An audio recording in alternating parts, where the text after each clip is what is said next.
Sarap talaga pagmasdan pag nasa tabing dagat ka. Kahit anong problema, tapos malalim ang iniisip mo.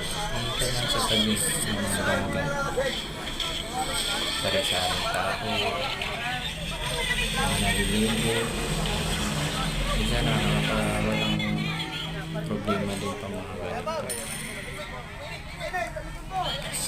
Ito pala yung Casador Beach na pinunta namin. Yung iba natutulog na lang sa tabing dagat kasi magdamag sila, nag-overnight kasi tulad sa amin nag-overnight. Yan mga kasama namin yan nasa gilid. Yan, yung boss namin na. Iwanan ako ng dalawa eh.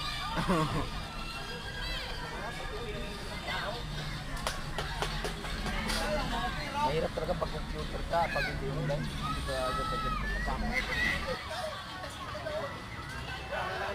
Hindi ko alam kung sa'yo lutang!